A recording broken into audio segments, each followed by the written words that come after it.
Ya baik Pak, saya menjawab berdasarkan apa yang saya pahami Pak. Soalnya tadi saya juga tidak membacanya. Kalau menurut saya itu berkaitan kalau misalnya saya sendiri semacam belum bisa menyelesaikan masalah yang saya tangani ini, makanya saya memberikan kasus tersebut ke orang yang lebih bisa atau ahli gitu Pak. Oke, tidak bisa menangani, kemudian memberikan atau mengalihkan kepada yang bisa menangani. Oke, kalau saya diskusinya adalah kondisi ideal. Ain adalah seorang konselor atau guru BK yang profesional, kompetensinya itu baik, ideal, bagus banget gitu ya. Artinya, pasti kalau itu wilayah kerja kamu, pasti kamu bisa menanganinya. Nah, kalau itu yang menjadi kondisi awalnya, apa yang membuat kamu seorang Ain, seorang guru BK, seorang konselor Ain mengalihkan kasus yang dia sedang tangani? Kalau alasan tadi kan menjadi tidak mungkin karena kan kamu seorang profesional, bisa sejauh itu wilayah kamu.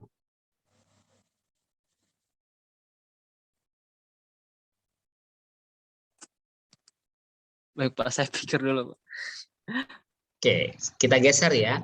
Saya geser ke Reni. Masih pertanyaan yang sama, Ren?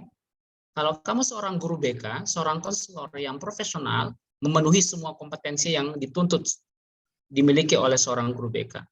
Kamu sudah menangani kasus, membantu konseling, tetapi kemudian kamu harus mengalihkan kasus itu kepada orang lain.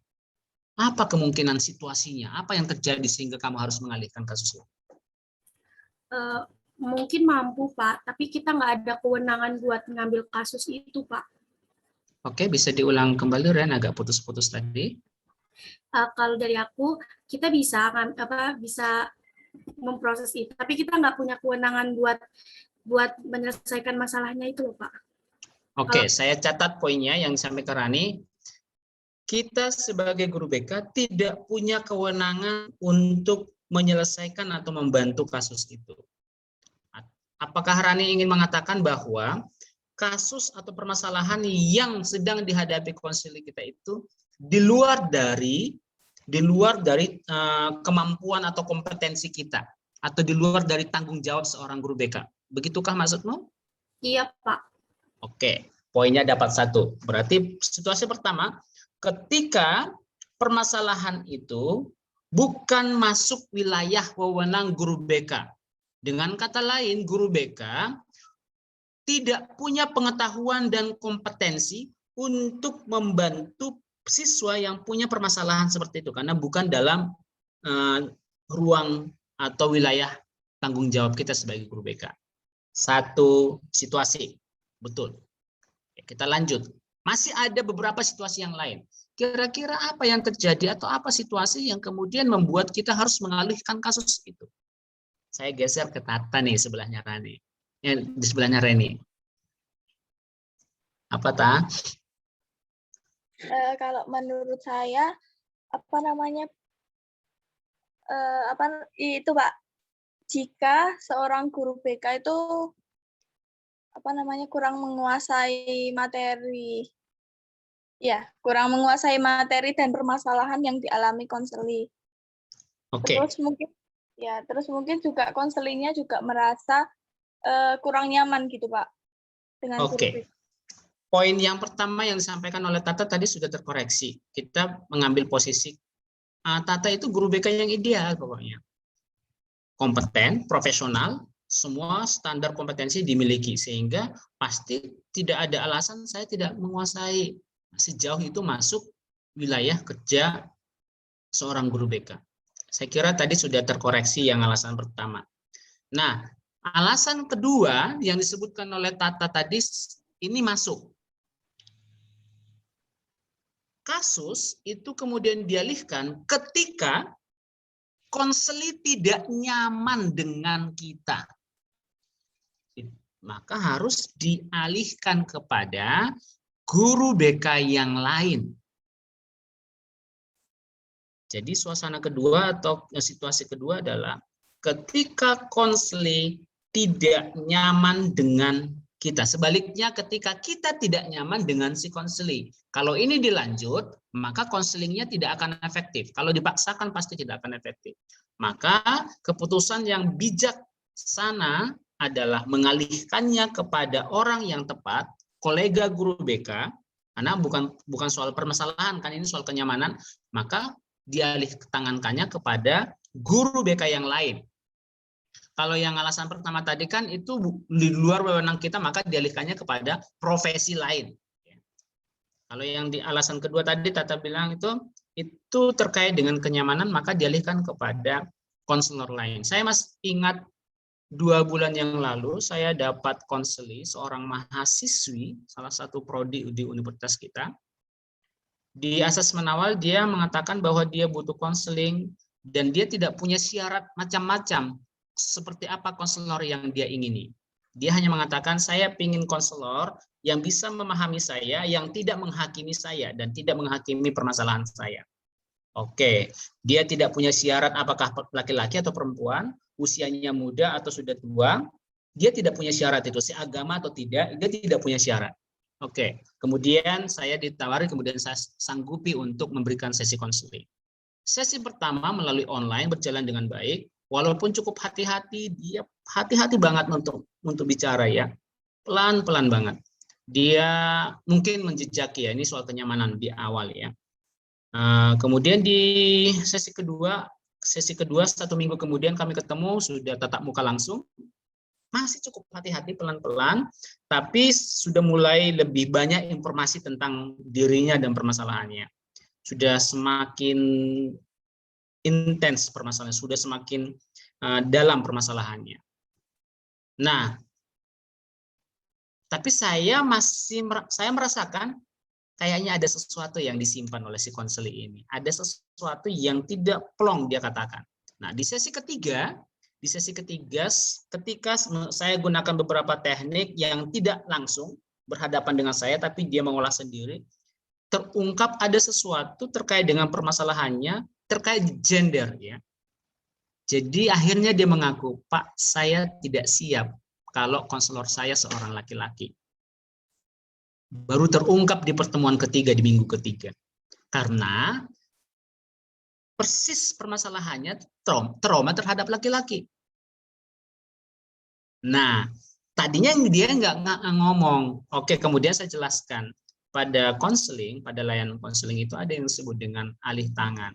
Jadi, dirimu tidak usah merasa tidak enak hati mengatakan itu kepada saya, karena memang dalam proses konseling itu ada yang disebut dengan alih tangan. Ketika, saya sebutkan salah satunya adalah, seorang konselor tidak nyaman dengan konselornya, dengan berbagai alasan. Salah satunya seperti yang kamu sampaikan ini, ada muatan gender di situ, dan juga ada bias persoalan di situ ya.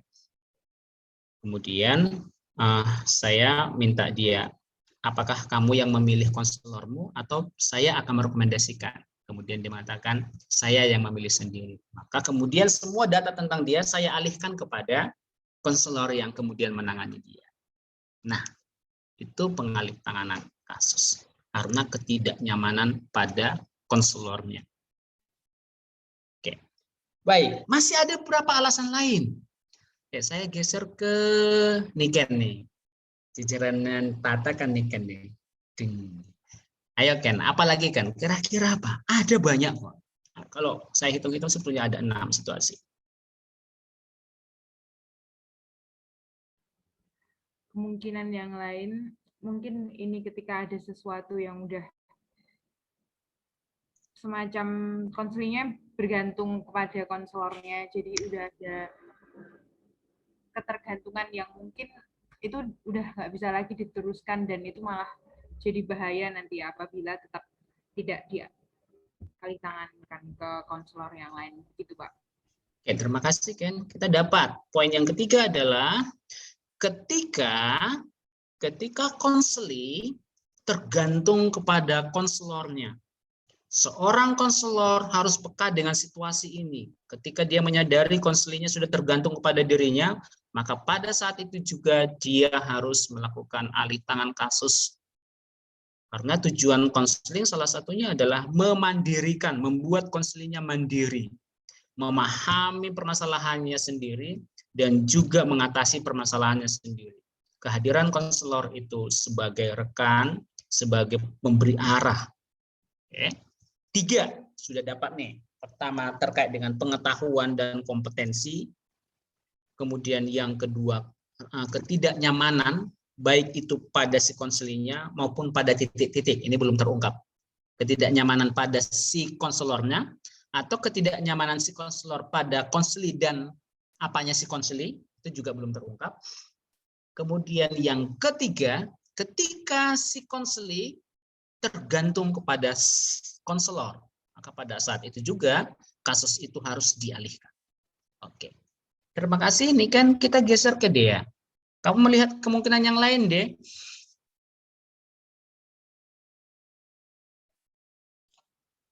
Ya, Pak, ada. Oke. Ketika tidak cukup waktu efektif untuk konseling. Oke, yes. Jadi yang keempat, ketika seorang konselor menyadari dirinya sepertinya tidak cukup waktu untuk memberikan sesi konseling. Misalnya, di sesi konseling itu kemudian tiba-tiba ada panggilan, kemudian diburu-buru, harus mengerjakan pekerjaan yang lain, itu adalah situasi yang tidak ideal dalam sesi konseling.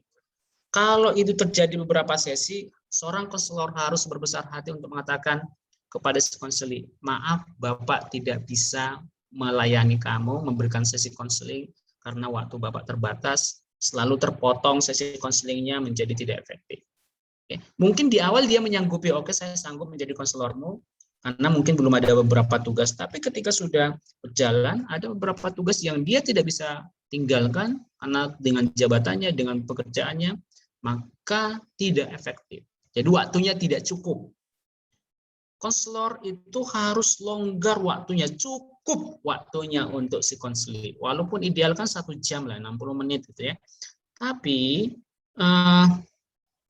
saya hampir tidak bisa menyelesaikan satu sesi konseling hanya 60 menit. Pasti lebih. Saya sudah press gitu, di timer gitu. Padahal di awal-awal sudah ngomong, oke, Dea, seperti dalam aturan sesi konseling di lembaga kita ini, satu sesi konseling itu hanya 60 menit, ada toleransi beberapa menit ke depan. Itu disepakati bersama. Nah, setiap kali sudah sampai 60 menit, kayaknya masih panjang. Jadi dibiarkan. Jadi kelonggaran waktu itu selalu ada. Kemudian kapan berhenti itu pun sebetulnya itu sangat sensitif, harus dirasakan seorang konselor. Kalau pembicaraan itu sudah sampai melelahkan, jangan diperpanjang. Melelahkan itu artinya energi emosionalnya cukup terkuras habis gitu ya. Maka ya harus dibatasi, jangan sampai kemudian menjadi lelah, menjadi capek. Bukannya hal positif yang dibawa pulang, tapi keluar dari sesi konseling menjadi begitu capek banget. Oke, 4 sudah ya, sudah dapat 4. Waktu yang terbatas, waktu yang tidak cukup, maka harus dialihkan. Oke, masih ada lagi. Oke, geser ke Suster Ana.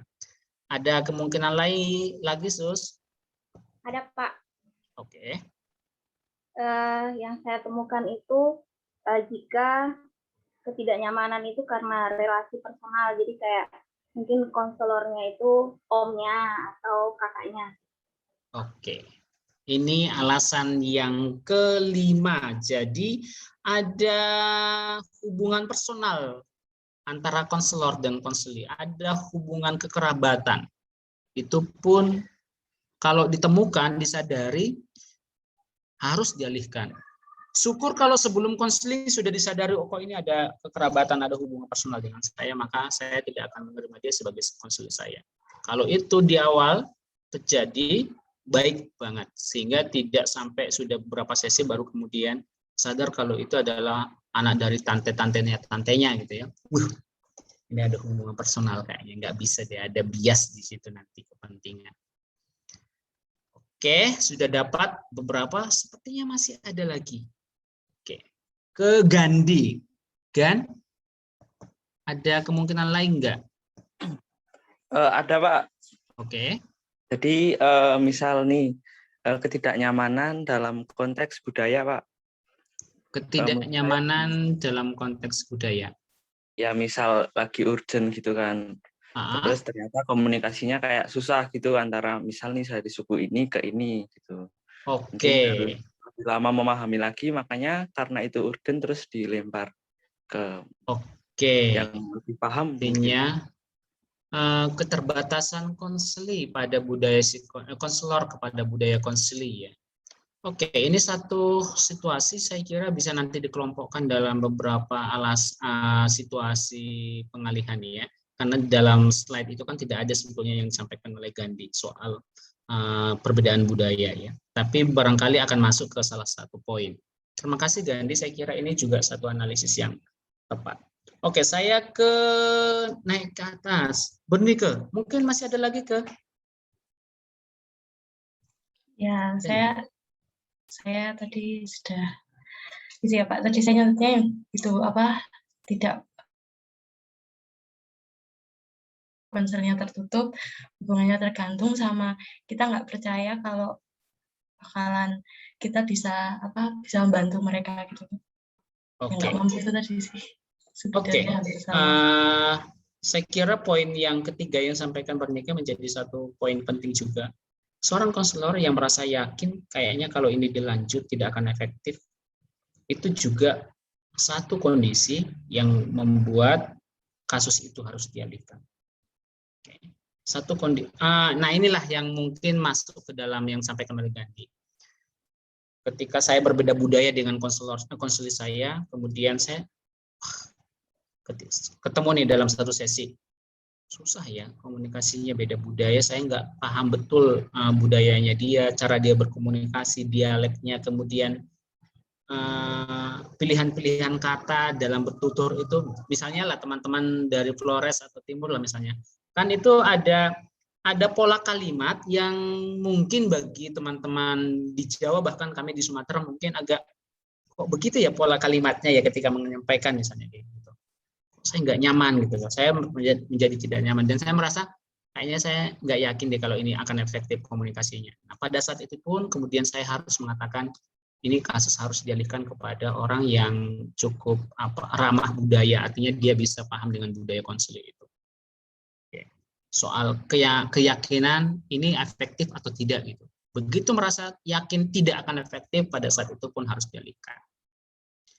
Oke, kemudian yang kedua yang disebutkan oleh Bernike tadi terkait dengan ketika konseli itu tertutup, tidak mau ngomong, tidak mau terbuka, tidak mau diskusi. Bukan karena konselornya yang tidak pintar, bukan karena konselornya tidak profesional, bukan karena konselornya tidak kompeten, dia sudah pakai berbagai macam. Dia sudah pokoknya segala macam teknik dia pakai sampai guling-guling dia. Tapi si anak ini masih membatu pokoknya. Ini gimana ya caranya ini? Tidak usah dipaksakan, itu satu indikasi bahwa Anda memang harus mengalihkan kepada orang lain. Bisa jadi faktornya bukan karena teknik yang Anda gunakan, ada mungkin yang lain. Maka ketika kita sadar bahwa ini agaknya sudah berapa kali sesi, tapi kok membatu ya, batu banget ini anak, nggak mau terbuka, kemudian saya juga sudah menggunakan banyak teknik, tetap aja gagal gitu ya, untuk membuka, mengajak dia berkomunikasi. Nah, pada saat itu juga harus dialihkan. Oke, ada satu lagi yang poin terakhir itu terkait dengan Sus, boleh nggak Suster Ruth, boleh nggak konselornya jatuh cinta pada konseli? Atau sebaliknya konseli jatuh cinta pada konselornya? Boleh, bisa. Bisa terjadi. Boleh ya, saya boleh. Jatuh cinta boleh. Oke. Lalu kalau jatuh cinta, Sus, lanjut atau gimana dong konselingnya? Konselor itu harus peka, terus itu nggak boleh lanjut kayak dia kan nanti apa namanya konselor. Oke, saya setuju dengan Suster Ruth. Jatuh cinta boleh, tapi konselingnya jangan lanjut. Lanjutlah dengan percakapan yang lain gitu ya. Karena kan di situ ada perubahan hubungan. Hubungan atau relasi konseling itu berbeda dengan hubungan atau relasi dalam pacaran kan, atau pertemanan. Nah, begitu hubungan atau relasi konselingnya berubah menjadi relasi yang lebih pada romantis, maka pada saat itu memang konseling harus di stop. Tapi saya suka dengan pernyataan suster tadi. Boleh nggak? Boleh. Siapa sih yang melarang konselingnya jatuh cinta pada konselornya? Banyak kejadian kok. Ya, banyak kejadian. Tapi sesi konselingnya jangan dilanjut, di stop. Karena relasinya sudah bergeser menjadi relasi bukan terapeutik atau relasi konseling. Oke. Oke, jadi itu beberapa situasi yang di slide itu bisa teman-teman baca juga, tapi itu kemudian mengukuhkan ya. Ternyata banyak situasi yang tidak polos, Suster Ruth itu berbintik-bintik, Suster Ruth itu nggak polos. Udah Frankie loh. Oke, jadi itu situasinya. Lalu kemudian seperti di awal perkuliahan ada persepsi di antara kalian bahwa alih tangan kasus itu antara guru BK dengan ahli.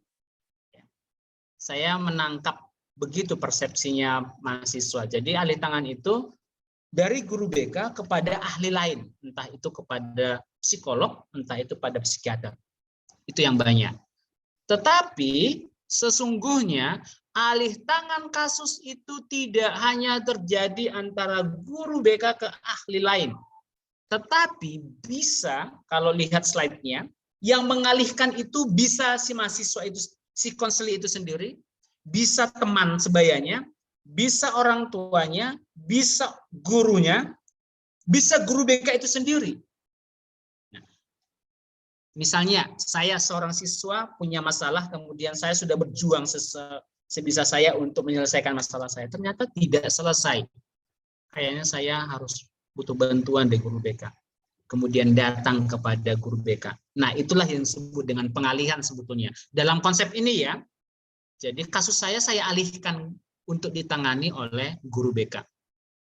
Dan itu tidak tampaknya kok tidak ada pengalihan ya, tapi kalau melihat konsep teorinya, itu dianggap sebagai referral. Kedua, yang dialihkan oleh teman sebaya. Misalnya nih, Bunda Frankie ini teman curhat saya nih. Saya sering berkeluh kesah tentang permasalahan saya.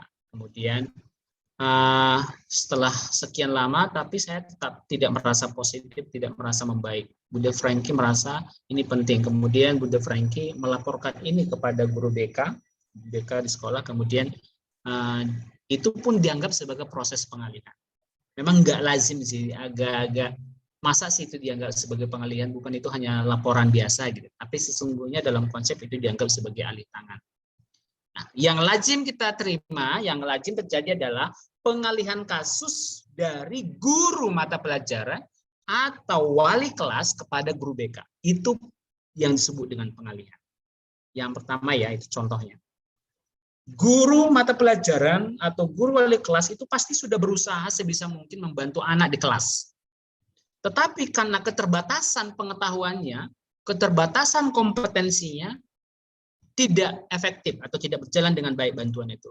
Maka si guru mata pelajaran atau si wali kelas itu memindahkan kasus mengalihkan kasus kepada guru BK.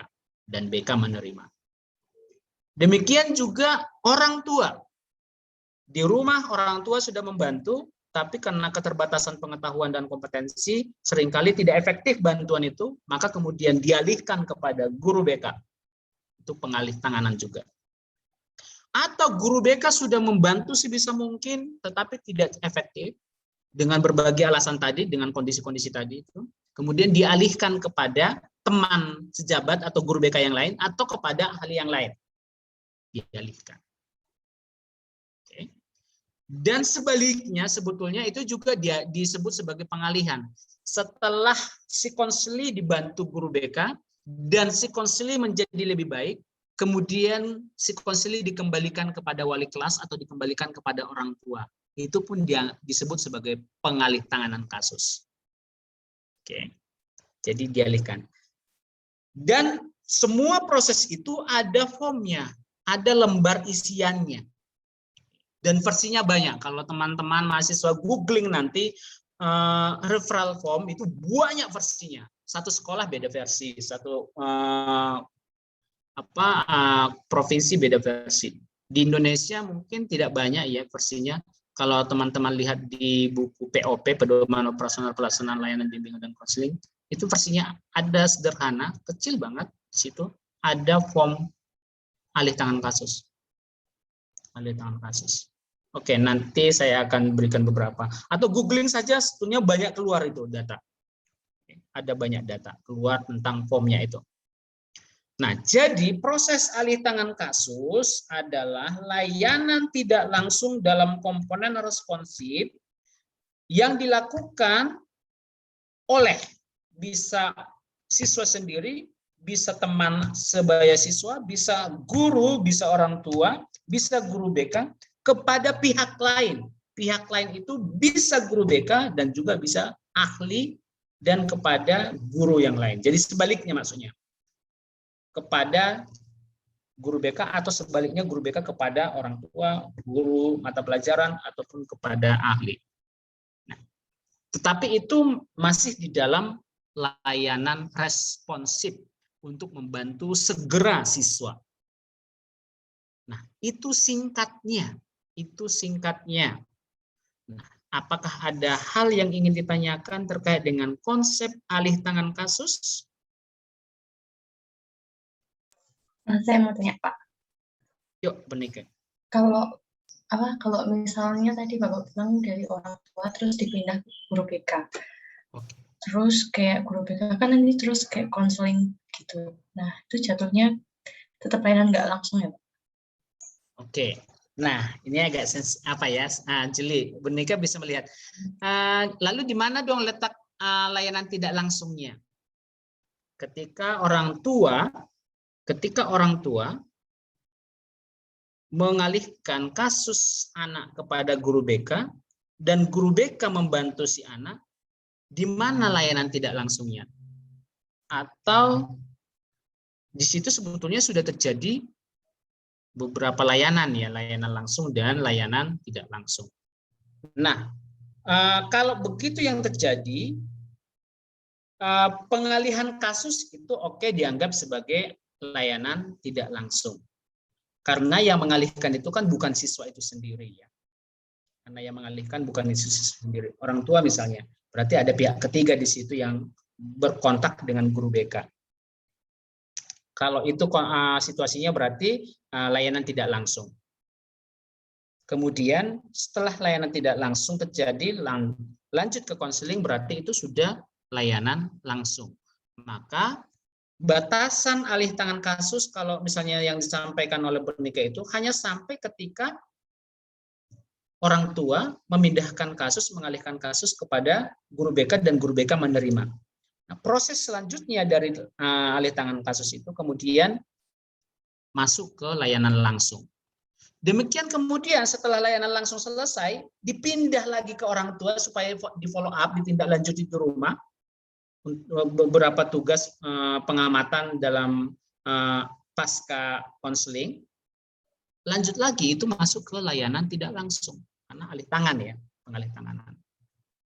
Jadi itu terjadi ada dua layanan di situ. Jadi tidak alih tangannya tidak sampai ke guru BK melakukan konseling. Di situ sudah putus, di situ sudah masuk ke layanan konseling atau layanan masuk dalam layanan langsung. Begitu tapi nanti dalam tugas itu masuk loh jadinya. Jadi konseling itu tetap digambarkan sebagai proses bagian dari layanan tidak alih tangan, karena nanti setelah konseling layanan langsung kan dia akan mengembalikan ke guru atau ke orang tua. Maka tidak mau itu urutannya harus masuk di dalam. Di dalamnya itu ada bagian kecil, kalau itu dikeluarkan itu adalah konseling, yaitu layanan langsung. Nah, tugas nanti itu harus tetap muncul, ya, harus tetap muncul. Oke Pak, paham. Oke, baik. Masih adakah? Saya mau bertanya Pak. Oke, Evelyn. Kalau misalnya tadi ada terjadi transference atau counter transference itu, kemudian kan udah ketahuan nih Pak, ada hubungan itu.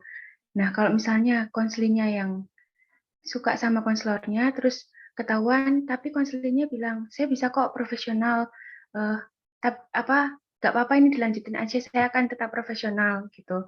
Apakah itu tetap boleh lanjut atau ya udah pokoknya nggak bisa gitu, karena udah ada hubungan, udah ada pola pikir yang berbeda kan Pak pasti. Gitu. Gimana, Pak? Secara kode etik, etika profesi kita memang tidak boleh. Secara kode etik ya, kemudian secara teori itu pun tidak akan efektif. Mungkin boleh tetap lanjut, tetapi berdasarkan penelitian memang itu tidak akan efektif memberikan dampak positif pada si konseling karena ada bias nanti di situ. Jadi hubungannya tidak lagi hubungan profesional konseling, tapi sudah ada muatan-muatan yang lain di dalamnya. Secara etika kita memang tidak bisa. Secara teori juga mengatakan bahwa ada hubungan yang bergeser dan membuat proses konselingnya tidak efektif. Itu ya, Lin. Jadi jangan macam-macam loh, Lin. Jangan jatuh cinta sama konselormu. Atau jangan terima kalau konselormu nembak nanti di sekolah loh.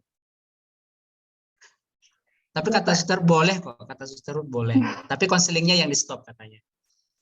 Jatuh cintanya jangan di stop, konselingnya yang di stop.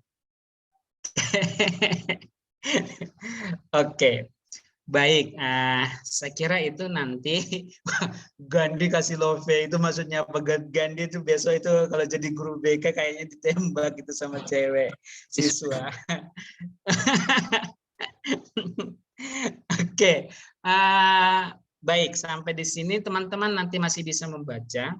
Saya sungguh menyadari sebetulnya ini cukup terbatas karena saya kehilangan 1 jam bersama kalian yang mestinya itu bisa lebih banyak untuk diskusi layanan tidak langsung alih tangan kasus. Tapi ini keterbatasan saya sehingga tidak cukup bisa menyelesaikan ini dengan baik dengan pembahasan beberapa kasus alih tangan. Tapi percaya saya, teman-teman mahasiswa membaca beberapa referensi tentang ini. Oke. Sekarang saya ingin menjelaskan UAS. UAS kita tidak ada tes, ya, bentuknya penugasan. Oke, apa tugasnya?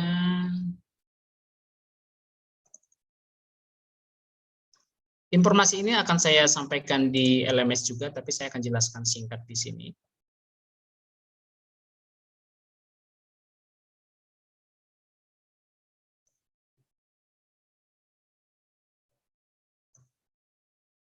Oke,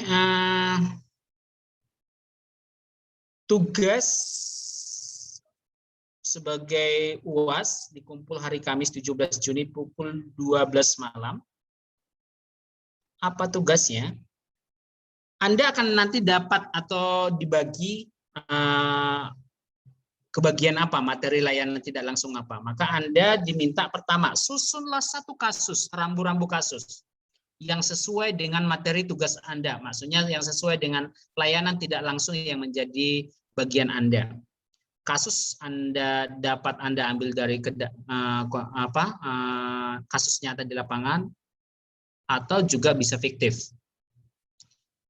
Dalam rambu-rambu kasus itu harus tergambar apa masalah anak, apa permasalahan konsultan kalau itu nanti konsultasi, apa permasalahan yang kemudian kalau itu bersifat masif, kalau itu kolaboratif interdependen misalnya, apa yang menjadi isu kalau itu terkait dengan kolaborasi, apa kasus yang dihadapi konseling ketika itu alih tangan kasus, kemudian juga ada informasi tentang layanan tidak langsung apa. Itu semua di dalam rambu-rambu kasus. Kemudian rambu-rambu kasus itu kemudian dibuatkan,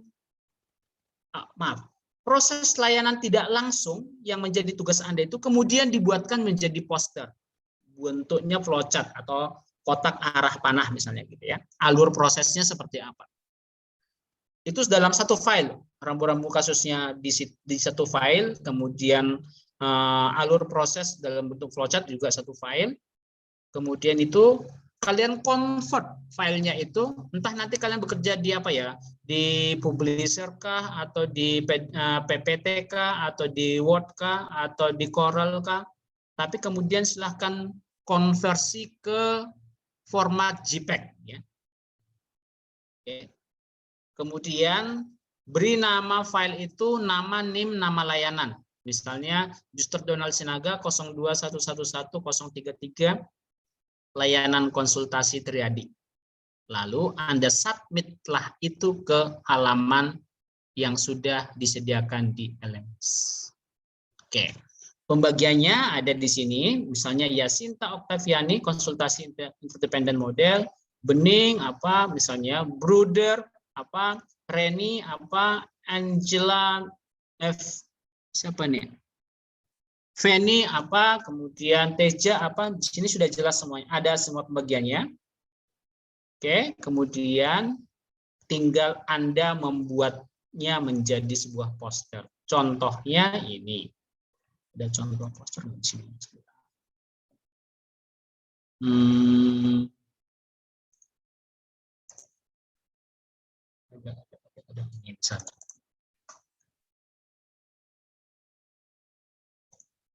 Contohnya ini. Bisa melihat layar saya? Apakah bisa melihat posternya? Belum, Pak. Bisa, Pak. Masih belum, di Word yang tadi, Pak. Mungkin bisa yang tadi ya, oke. Oke, ini? Yes, betul, Pak. Sudah. Oke, misalnya ini. Saya dapat tugas layanan konsultasi triadik dependent model. Saya kasih judul inilah. Jadi judul boleh sekreatif Anda. Bu guru, saya mau tanya tentang anak saya. Ini adalah model. Ada kasusnya, ada kasus, kemudian saya buatkan alur prosesnya. Oke. Kemudian saya gambarkan relasi konsultasi model ini. Ini bisa mengambil dari buku. Kemudian ini di-convert menjadi JPEG gitu ya. Jangan lupa identitas selama logo.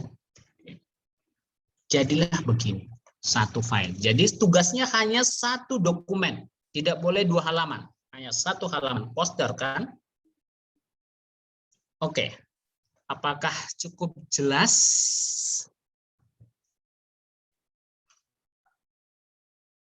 Suster Ruth sudah tangan satu jarinya satu dijidat gini. Kemudian mulai geleng 2 kali. Semangat sus. Jadi nanti ini dokumen ini saya akan berikan di LMS, juga nanti saya bagikan di grup supaya nanti bisa dibaca.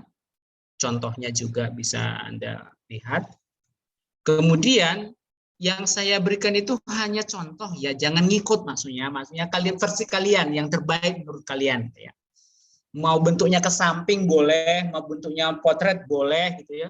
Tapi jangan diagonal, kayaknya belum ada deh yang poster bentuk diagonal kayaknya ya, tapi yang potret atau landscape. Oke. Mau gunakan aplikasi publisher boleh, yang paling mudah menggunakan PPT ya. Kemudian kalau atau menggunakan beberapa aplikasi online. Nah, itu lebih mudah. Di situ template-nya sudah banyak, itu tinggal ngambil-ngambil, tinggal masukin tulisannya. Ya. Tinggal kemudian ketika sudah selesai konversi ke JPEG, udah ambil JPEG-nya, kemudian itu yang diupload. Aplikasi online banyak sekarang untuk buat poster. Oke, aplikasinya. Jadi brosur. Ya, Sus. Kayak brosur kan seperti ini. Kayak bisa lipat 2-3 begini. Oh, bukan. Kalau lipat 2 kan itu nanti jadinya brosur ya. Bukan. Ya. Jadi satu lembar. Poster, iya, satu lembar. Teman-teman yang tidak cukup familiar dengan aplikasi komputer, misalnya saya masih izinkan untuk buat tulis tangan. Jadi buat sketch gambar gitu boleh. Boleh. Oke.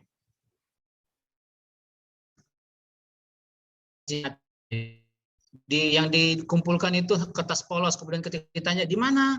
Itu loh, kemudian dijelaskan. Saya nggak bisa menilai imajinasinya di kertas kosong. Ada juga. Jadi real, ada hitam di atas putih pekerjaan itu. Baik, terima kasih atas waktu teman-teman selama 1 jam ini.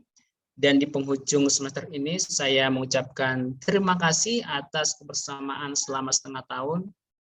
Saya menyadari beberapa kealpaan dari saya, misalnya yang pertama saya sungguh sadari saya pasti melewatkan 1-2 nama tidak pernah saya sebut selama kelas virtual ini. Ya. Jadi ada 1-2 nama mungkin bahkan sampai sekarang misalnya saya tidak pernah memanggil dia gitu ya, dengan nama itu. Saya merasa menyesal tidak sempat atau tidak pernah memanggil nama salah satu nama atau salah 2 nama di antara kalian. Tapi bukan berarti tidak sungguh peduli dengan nama-nama tersebut, teman-teman yang tidak pernah saya sebut nama itu. Tapi itulah keterbatasan saya untuk tidak bisa menyapa semuanya dengan baik. Kemudian tentu juga tidak semua materi yang saya berikan pada mata kuliah ini terjelaskan dengan bahasa yang sederhana disertai dengan contoh yang real di lapangan dengan segala keterbatasan. Namun saya punya keyakinan dari sekian pengetahuan yang kita pelajari, banyak yang cukup relevan bisa kita manfaatkan kelak dalam kehidupan di lapangan, baik itu nanti kalau menjadi guru maupun sebagai orang tua. Oke. Dan selamat mempersiapkan UAS. Berharap nilainya positif, ya. Berharap nilainya positif, hasilnya bagus, dan selamat menyelesaikan proposalnya. Oke. Kayaknya itu yang paling menguras tenaga gitu ya. Dan bisa kok lulus 3,5 tahun. Bisa lulus 3,5 tahun ya. Baik, terima kasih atas kebersamaannya dan selamat melanjutkan aktivitas, selamat mempersiapkan UAS, dan jika pun nanti selesai UAS, selamat berlibur. Tapi tetap jaga kesehatan, jaga keluarga, komunitas, dan masyarakat. Terima kasih. Terima kasih. Selamat siang, Pak. Terima kasih, Pak. Iya, Pak. Terima kasih, Pak. Makasih, Pak. Terima kasih, Pak.